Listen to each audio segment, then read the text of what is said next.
ഇതിന് മുൻപത്തെ വീഡിയോയിൽ നമ്മൾ പറഞ്ഞത് ഇസ്ലാമിന്റെ ധാർമ്മിക മൂല്യങ്ങൾ അംഗീകരിക്കുന്നവരും അംഗീകരിക്കാത്തവരുമായിട്ടുള്ള വിശ്വാസികൾക്കിടയിൽ തന്നെയുണ്ട്. ഷഹാദത്ത് കലിമ ചൊല്ലിയിട്ടും ഇസ്ലാമിന്റെ നിയമം അനുസരിക്കുന്നവരുമായിട്ടുള്ള ജനങ്ങളുണ്ട്. ഇസ്ലാമിന്റെ മൂല്യങ്ങൾ, ഇസ്ലാം മുന്നോട്ട് വെക്കുന്ന ധാർമ്മിക മൂല്യങ്ങൾ പോലും അംഗീകരിക്കാനും അനുസരിക്കാനും മുസ്ലിങ്ങൾ തയ്യാറാവുന്നില്ല എന്നതിന്റെ കാരണം എന്താണ് എന്ന് നമുക്ക് പരിശോധിക്കാം. അതിൽ ഏറ്റവും പ്രധാനപ്പെട്ടത് ഇസ്ലാം ഈ മൂല്യങ്ങൾ പഠിപ്പിക്കുന്ന രീതി.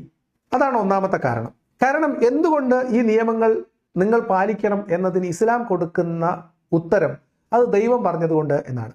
ഒരു മനുഷ്യൻ ഒരു സമൂഹത്തിൽ ജീവിക്കുമ്പോൾ സാമൂഹ്യ ജീവിതത്തിൽ ആ ജീവിതത്തെ അതെങ്ങനെ ബാധിക്കുന്നു എന്നോ അതിന്റെ ഗുണദോഷങ്ങൾ എന്താണെന്നോ ആ വ്യക്തിക്കും ആ വ്യക്തിയുമായി ബന്ധപ്പെട്ട് നിൽക്കുന്നവർക്കും അദ്ദേഹത്തിന്റെ കുടുംബത്തിനും സമൂഹത്തിനും ഈ നിയമങ്ങൾ കൊണ്ടുള്ള ഗുണദോഷങ്ങൾ എന്താണ് എന്ന് കൃത്യമായി പറഞ്ഞു കൊടുക്കാൻ, വിശദീകരിച്ചു കൊടുക്കാൻ അവർക്ക് കഴിയുന്നില്ല. അതുകൊണ്ട് തന്നെ ഈ നിയമത്തിന്റെ പ്രസക്തി മനസ്സിലാക്കാൻ പാവപ്പെട്ട വിശ്വാസികൾക്ക് സാധിക്കുന്നില്ല. അവ എന്ത് ചെയ്യുന്നു എന്ന് വെച്ചാൽ അവർ മതത്തിന്റെ നിയമങ്ങൾ ഒരു ഭാഗത്ത് പഠിക്കുകയും അവരവരുടെ ജീവിതത്തിൽ മുന്നോട്ട് ജീവിച്ചു പോവുകയും ചെയ്യുന്നു എന്നുള്ളതാണ്. പൊതുവിൽ അവർ സാമൂഹ്യ ധാർമ്മികതയുമായി ഇഴകിച്ചേർന്ന് ജീവിക്കുകയാണ് എല്ലാ പ്രദേശങ്ങളിലും ചെയ്യുന്നത്. ഇസ്ലാം പഠിപ്പിക്കുന്ന ധാർമ്മിക മൂല്യങ്ങൾ ജീവിതത്തിൽ പാലിക്കേണ്ടതിന്റെ ആവശ്യകതയിലേക്ക് ഇവരാകെ മനുഷ്യനെ പ്രേരിപ്പിക്കുന്നത് രണ്ട് കാര്യങ്ങൾ പറഞ്ഞിട്ടാണ്. ഒന്ന്, ഇതൊക്കെ അംഗീകരിച്ചും പാലിച്ചും ജീവിച്ചാൽ പരലോകത്ത് ലഭിക്കാവുന്ന കൂലിയെക്കുറിച്ച്, സ്വർഗത്തിലെ സുഖത്തെക്കുറിച്ച്. പിന്നെ ഏതെങ്കിലും കാര്യങ്ങൾ വിരോധിക്കുന്നുണ്ടെങ്കിൽ, വിലക്കുകൾ ഉണ്ടെങ്കിൽ ആ വിലക്കുകൾ നിങ്ങൾ ലംഘിക്കരുത് എന്ന് ഇവർ പറയുന്നത് നരകത്തെക്കുറിച്ച് പറഞ്ഞുകൊണ്ട് മാത്രമാണ്. നരകത്തെക്കുറിച്ച് മാത്രമല്ല, ഖബർ മുതൽ അങ്ങോട്ടുള്ള ശിക്ഷയെക്കുറിച്ചാണ്. ഇവിടെ സിറാജുൽ ഇസ്ലാം ബാലുശ്ശേരി ഖബർ ശിക്ഷയെക്കുറിച്ച് മുസ്ലിങ്ങളെ ഓർമ്മിപ്പിക്കുകയാണ്. എന്താണത്?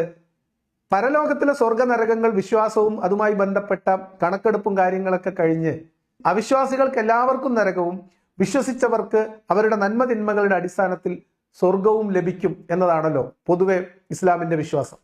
അപ്പൊ ആ ആശ്വാസത്തിൽ ജീവിക്കുന്ന വിശ്വാസികളെ ഒന്നുകൂടി പഠിപ്പിക്കുകയാണ്. എന്താണ്? അന്തിമ മൂല്യനിർണയത്തിനൊക്കെ മുൻപ് നിങ്ങൾ മുസ്ലിങ്ങളാണെങ്കിലും നിങ്ങൾക്ക് ശിക്ഷ കിട്ടും. എവിടെ?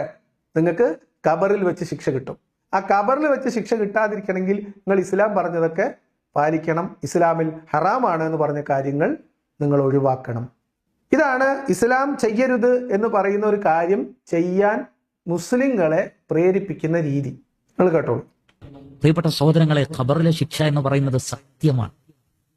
അതാകട്ടെ അവിശ്വാസികൾക്ക് മാത്രമുള്ളതല്ല.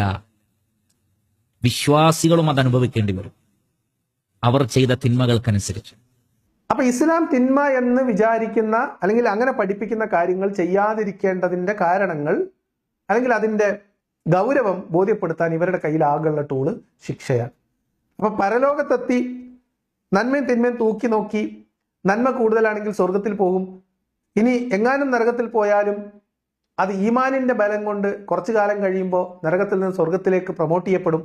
അവിശ്വാസികളാണെങ്കിൽ അവര് ഡയറക്റ്റ് നരകത്തിലേക്കാണ്, കാലാകാലം നരകത്തിലാണ് എന്നുള്ളത് കൊണ്ട് വിശ്വാസം തന്നെ ഒരു ചാൻസ് ആയിട്ട് എടുത്തുകൊണ്ട് മുന്നോട്ട് പോകുന്ന ആളുകൾ, അവരിൽ പലരും ഇസ്ലാം പഠിപ്പിച്ച മറ്റു ചില നിയമങ്ങളെക്കുറിച്ച് അവരൊട്ടും ബോധവാന്മാരല്ല. ഉദാഹരണം മദ്യപാനം, വ്യഭിചാരം, പലിശ തുടങ്ങിയിട്ടുള്ള കാര്യങ്ങളിൽ അവർ അശ്രദ്ധരാണ്. അപ്പൊ അവരെ കൂടി ഒന്ന് പേടിപ്പിച്ച് മുസ്ലിങ്ങളൊക്കെ ഈ ഇസ്ലാമിന്റെ നിയമം പാലിക്കണം എന്ന് ഓർമ്മപ്പെടുത്താൻ വേണ്ടി ഉസ്താദിന്റെ കയ്യിലാകെയുള്ള ടൂള് അവിടെ പരലോകത്ത് മഹ്ശറയും വിചാരണയ്ക്ക് എത്തുന്നതിന്റെ മുന്നേ തന്നെ കൂട്ടരെ നിങ്ങൾ ഖബറിലിട്ടിട്ട് ശിക്ഷ അനുഭവിക്കേണ്ടി വരും, അതിന് രക്ഷപ്പെടണോ നിങ്ങൾ പലിശയെന്നൊക്കെ മാറി നിന്നോളൂ എന്നാണ്.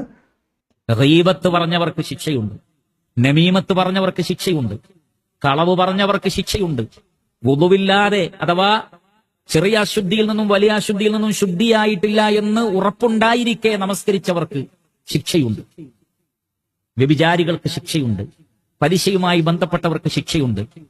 എല്ലാവർക്കും ശിക്ഷയുണ്ട്.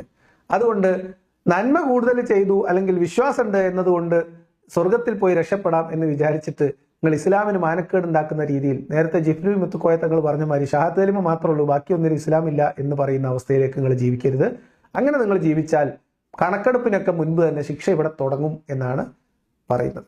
അത് കേട്ടിട്ടെങ്കിലും പേടിച്ചിട്ട് ആളുകൾ ഇസ്ലാം തെറ്റാണെന്ന് പറയുന്ന കാര്യങ്ങളിൽ നിന്ന് മാറി നിൽക്കട്ടെ എന്നാണ് ഉസ്താദ് ലക്ഷ്യം വെക്കുന്നത്. ഇതൊക്കെ ഖബറിൽ അനുഭവിച്ചിട്ടേ പിന്നെ മഹ്ശറിലേക്ക് പോകുള്ളൂ. അവിടെ വലിയ ശിക്ഷ വേറെയും. അപ്പോൾ ഖബറിൽ ശിക്ഷയുണ്ട്.